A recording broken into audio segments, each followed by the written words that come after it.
Yeah. I'm Janna, and I'm going to take you back from, that was an amazing talk and about Thailand. I don't know how I can really follow that, but coming back to the UK now, I have a practice in the UK and I'm working on kind of residential buildings. I'm going to take you on a little journey with me. My first disclaimer is that the title you said was an architect's journey. I haven't actually got a full architecture qualification, so I should say that. And also, Hobbit House was something that I didn't intend to sound negative, and I hope that hasn't come across as negative, but I felt I had to explain that. Yeah, I'm just going to introduce you to myself and grain architecture, and then go through a bit of my journey. And this is kind of so by Hobbit House, what I really mean is the kind of pure or simple low-tech approaches to building, which I think a lot of, so I've worked on projects which have a lot of self-builders involved, or the client is very involved, and that's something where they can really use clay a lot, and it's brilliant, and they're really engaged. And by contrast, I've also done projects which are, the client is much more removed, and it's sort of maybe more high-tech projects, such as Passivhaus, which we're working on at the moment. So I'll go through them. So grain architecture, so I actually studied at CAT, Centre of Alternative Technology in Wales, and yay. And straight after that, pretty much started grain architecture, which is a small practice. There's only 4 of us, and we work remotely throughout the UK. I'm based in Bristol. I'm not in Bristol. Why did I say that? I'm based in Hereford. We've also got Tom's in Bristol, and Andy's in Warwick, and Jen's in Brighton. So yeah, but we only work with natural materials. So we do projects of all kinds. I'll show you some of them. And yeah, we only work on projects where we predominantly use natural materials. So we don't use plastics, unless absolutely necessary. And we've never poured a concrete slab. We don't typically do concrete foundations, things like that. So yeah, these are some of the projects. This was a house extension and renovation of a nice little thatched cottage in the South Downs, and it was using mostly reclaimed materials, lots of reclaimed materials here. I'm not going to go into too much detail because these aren't actually focusing on clay, so I'm just going to skip through. This was a lovely project in Devon, a new build using thatch, and also looking at hempcrete and timber frame and oak frame. This, oh, sorry for the picture quality, that's really bad, but that is a house, just a terrace house sort of extension that was all timber. Really, no concrete. We use limecrete, and then this is a project we're working on in Chichester, which has been going for a while now. They're fundraising. It's for a community farm where we're doing a new farm shop and cafe. So that's very exciting. Again, all timber. We will have clay plasters in here. That is a sort of standard for us. But yeah, this is a retrofit, so the 60s. Semi-detached house retrofit by wrapping it on the outside with wood fibre board, which I'll talk more about later on. Also using wood fibre board, but this was a listed barn retrofit. So we were actually very lucky to get permission to take the cladding off and wrap the outside in wood fibre board and put cladding back on. Normally you can't really change the footprint, and we had to sort of work on the eaves details and things, but we were allowed to do that, which meant that the oak frame inside remained exposed. That was nice. Another retrofit, deep retrofit, covering a bungalow. So I'm going to talk now more about clay and the projects we've done using clay in a more of an exciting way. We have used clay plasters on some of the other projects, which we would specify clay plasters and get the contractor to use them on a number of different substrates.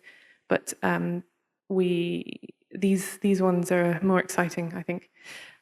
So my journey specifically with clay, obviously I went to CAT and I was enlightened there. I learnt all about clay and natural materials generally. Became a bit of a natural material enthusiast, I think one might call it. and did a lot of work on promoting general use of natural materials. Then clubbed together with other experts and put on events. Started NBUK, Natural Building UK, and the ACAN Natural Materials Group, which was very exciting. It's very exciting to see how much that's grown now. So yeah, I've been doing a lot with this was a show that we did 10 years ago. I think some people who were there are here today. That I did in the South Downs show, and it was just one of these events, but it was really fun. We had loads of different building techniques that were demonstrated. But I do a lot of work to try and promote the use of these materials in more typical projects in the UK to get them more widely used.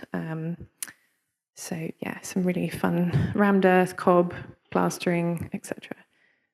Here. So onto the grain architecture projects using clay, and this you might call a hobbit house. It's not. I'm not going to name it too much of that, but it's this was a roundhouse in Norfolk, which was self-built by the clients using no concrete in the foundations. We just had rubble pits under a larch frame, a reciprocal frame that came from a mile or two away, and then we had straw bale infill and clay plaster on the walls, and it was and a green roof as well. I can show you some of our CAD drawings. It was quite complicated to draw a reciprocal frame, and because it was all exposed internally, we ended up having secondary rafters above. They were insulated, and then a ventilated space above that, and then the green roof. So it was actually quite tricky. I'm not sure I would do it the same again, but it was. It was good fun. This is just some pictures of the clients building, because they got loads of volunteers to help build, and I think that's one of the joys of working with clay, is that they even had their kids involved, and it was a really safe, accessible thing to do. So yeah, fantastic build, and they ended up with this beautiful. There's finished pictures there. I'll just scroll back through. This was a different project in Suffolk. Shout out to Jeffrey, who was involved in this. This is quite different, because the clients weren't involved at all. It was, it was a contractor build. We used Hartwin Natural Builders, and at the time that involved Jeffrey. And we did this beautiful rammed earth floor. There's a picture of them, all the workers there. Actually, it was done by students, apprentices, wasn't it? And then they all camped on site, and then you were teaching them whilst it was done. So it was a very involved build, personal, but not from the clients. I think that's fair to say. And yeah, so what it was a couple of workshops, and they were linked by this outdoor dining space. Again, we didn't use, we used a sort of rubble trench foundation on this with brick plinth walls, and this is with the rammed earth floor detail. So you can see here we've got the quite a thick layer of foam glass insulation, which is a recycled glass foamed into, this feels like pumice. If you haven't ever held it, it's like really, really light, but it's black, but it's like super lightweight, but it doesn't compact. You sort of pour it in, and it's not a lovely material. But anyway, we covered that, or Jeffrey covered that in this lovely earth, which you can see there. So we had 150 or 100 mil of rammed earth, so that was dry, and it was installed via a dance party, where the workers were all kind of just using. I don't know if you use tools as well to ram it in. Just Madonna, there we go. Powerful stuff. And then the top layer, which I believe was 25 mil, 20 mil, okay. He's the expert, not me really. So yeah, that was on the top. So that was the wet layer, and then it was dried out. But we had more that covered the wood. The foam glass is the insulation, And it's also a non-capillary layer, so that means you don't need a damp-proof membrane as well. That will stop damp rising up. And then this layer of earth was a really nice thermal mass, and also there was clay plastering on the walls. You can see in the top right some lovely clay plaster that went over the straw bales. And I'm not going to talk too much more about this particular clay plaster because I'm going to jump into some clay plaster that I've done. But there you've got lovely finished floor and walls, which were very beautiful. And those rooms are now full of stuff, and they've been well used. So now I'm going to talk about a couple of projects that are actually my own. And this one is my tiny house to start with. So 2 years ago, we bought a place in Hereford, and we're very lucky to have the opportunity to build our own house.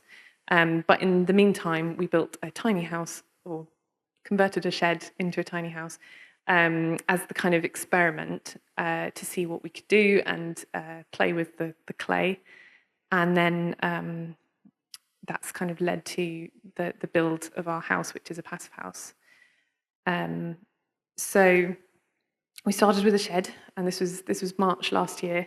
We put some windows in and doors in, and then we painted it blue. That made a big difference.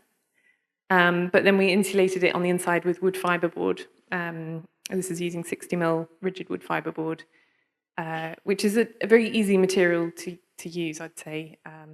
Quite accessible for the masses to be able to use it in a way that doesn't seem too hard to grasp. We could have used many different things, but we went with this. And then we went and dug a hole in the garden and found that we had amazing clay soil, really rich clay. So this is a still from a video. I didn't try and include the video because I thought that might be too much, but I've got stills from it. I have got all the videos of me making this online for people to see. But yeah, basically whizzed it up in a bucket with some water, poured it through a sieve, and ended up with this kind of really nice clay slip. And that's all the processing I did on it. It's not pure clay, so I didn't filter it out. I was doing this as a kind of experiment, so I just wanted to see how it went, really, as with minimal kind of processing. And then I mixed up some plaster, so I mixed it with sand and had a go. I think the one on the right was not even any fibre, and then I had a little bit of fibre, but I hadn't quite got the mix right, so that was the one on the left. And then we realised we were looking for different sources of fibre, and we were looking around at what we could use that was cheap or even free. And we realised when we were cutting the wood fibreboard, there was all this dust that comes off. It's amazing. It works really well in the clay plaster. We tried it, obviously, and was very happy. So this is my recipe that we used. And I was so happy with it because so I was using clay slip rather than dried clay, which is less precise, I think. I don't know how much you will have been talked about clay plaster before, but this was just quicker because we could filter it through a sieve, get the bits out. But it means that because it's mixed with water, we didn't know exactly the ratio. We were just going on a kind of, well, it feels right. So it was kind of a nice buttery texture. Anyway, that worked really well. We did a few more experiments onto the wood fiberboard, and it worked really well. And we also then realised that it was sticking really well. It was keying much better than we expected, particularly on the areas where there was a bit of sort of clay, watery clay, really runny clay slip that I had sort of splashed around, not entirely intentionally. So what I decided is to splash around some more of that and cover the whole of our wood fiberboard in this clay slip, which is kind of like paint. It was really quite runny. Didn't got a picture here because on the left it was when I first put it on and it didn't really stick. It went over it again a couple of times and it took. And then on the right, that's just the wood fiberboard with it on. So that was it coated over the fixings and everything, and all the gaps. And then we mixed up this clay plaster with the wood fiberboard dust. We had this really, really lovely texture. I just fell in love with it. So, so nice. So tactile. It really is like icing a cake. I'm not a plasterer. I haven't done plastering before. I had a few experiments before at various things, like places at CAT and stuff, but this was the first time I'd really got involved on the building side. Usually more on the designer side. Love it. I want to do this. So yeah, it went on really easily. We then also put some Hessian, quite a wide mesh Hessian, and we just used it over the joints and between all the boards, so we kind of knew where the joints of the boards were and all the fixings, and put that over. But it was while it was still quite wet, so we really were just doing one coat, but we over those bits sort of put that in halfway through, and then smoothed it off, and that was it when it was wet, and that's it when it's drying. And this is our tiny house now. And it's really, really nice. We went for the rough approach. Like, we didn't want a kind of smooth, perfect finish. I don't really do sharp, clean lines. I kind of like the handmade style. So that worked for me. So this is where we're living at the moment. I've been living in that for a year, since September, nearly a year. It's a bit messy and full. Apologies. But I took this picture yesterday morning, and in the background you can see another building project going on, which is my segue into the Passivhaus, which we're also building at the same time. And this is built by a contractor, so I've been involved in this as the architect and client, but not builder, up to a point. So we're going to take over and do all the finishes ourselves as sort of self-builders. And I'm kind of really excited because our site is so full of clay, to find an experiment with how many ways I can fit clay into this build while still using a Passivhaus timber frame system. It's actually prefab panels that we're doing on other projects as well for people. So yeah, it's quite exciting. I've been dreaming about this house build since I was about 6. I've been designing this. It's been a long time coming. I'm really excited. And my husband sort of said, okay, you can design it, but it has to be certified Passivhaus. So this is where it became a necessity to really get Passivhaus certification. And it's going really well. I mean, it isn't finished yet. We're still on site. But this shows a section through it. It's all timber frame. We've used screw par foundations and timber from there on up, basically. Some details. I mean, you can't really see a lot of this, but basically we've used a wood fiberboard wrap around the outside, which covers all the joints and the thermal and prevents thermal bridging, and then the wall build-up and the floor and the roof, all the same. That's all made of timber frame, which is filled with cellulose insulation. So this was the site in February, I think, this year. And we did quite a bit of digging to get the levels right for the build. Meanwhile, the panels were being made off-site in a factory, so that's the timber panel. Then we had these screw piles go in. I mean, you can see the clay in the soil is just, there was no topsoil on this site at all. We had it's an acre and a half of just short grass for the last 50 years. So there was there's no biodiversity here. There's no topsoil. It's just really good clay, which is a shame, but it's also a really exciting opportunity because we can transform it and use the clay at the same time. That's a wider picture of the site from our drone. So you can see the screw piles are in there, the foundations, and lots and lots and lots of clay. That's then fixed to the timber. That's me feeling very excited. And then we've got this. I'm just going to whiz through some of this because it's maybe of interest, but it's not focusing on clay. That's the wood fiberboard on the underneath, which was difficult to put on, but they had so the glulam beams that are the ring beams, these ones are 450 deep, so they're quite deep. And then we basically sat the floor on top of that. I'm going to whiz through a bit more. So yeah, they had a bit of space. Then we got wrapped. Have I got 3 minutes? Is that, or is it okay? 3 minutes. Then we got this pro-passive board, which, if you're not familiar with Passivhaus, one of the key components is airtightness. And that means that you then control your ventilation. So you're not relying on just windows or trickle vents or background vents in terms of gaps, but you've actually got a heat recovery ventilation system. That's a key component. So we made a really airtight layer, and instead of using a membrane on its own, we used this pro-passive is a board with a membrane attached, but very, very thin, and then all the joints are taped. So the panels arrived and went up, and it's all very green, but not green. It is green, but it looks really unnatural, which I don't love. But that's the one layer. I'm just going to whiz through these. These are the panels going up. The wood fiberboard on the roof. That's my husband installing some moisture meters. So this is it now with, spoiler alert. This is it now with the green pro-passive board, and then we've got the internal studs.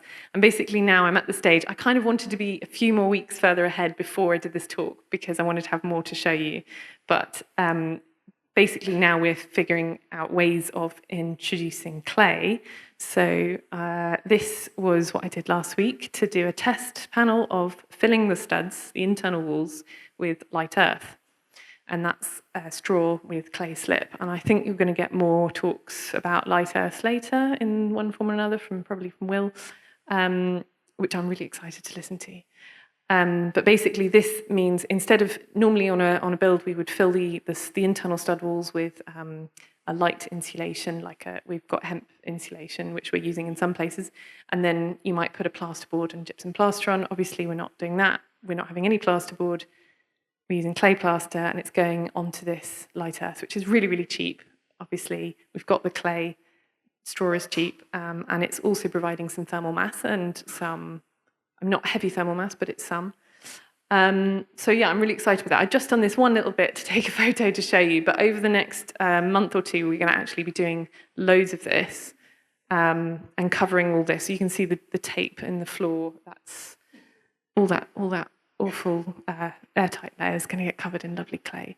So my plan is to introduce clay in a way in the floor, covering the floor. We're going to have battens basically on the outside walls that will create our service void. That's quite typical, but instead of putting plasterboard on, I'm going to use homemade lath out of reclaimed timber, which is another topic. And I'm going to use reed matting on the OSB, and we're going to just experiment with what works really with the clay and what it sticks to, and light earth on any stud walls. We're also going to use dry earth in the floor, just underneath the floorboards. That's just to give a bit more thermal mass. That's not actually going to be our floor finish, but when the sun hits the floor, it's going to be really nice to enjoy that thermal mass. And yeah, basically, that's where we're up to. I'm shamelessly going to call out for some volunteers to come and help me over the next few months if you want to. I'm running some weeks. But that's it. And thank you very much.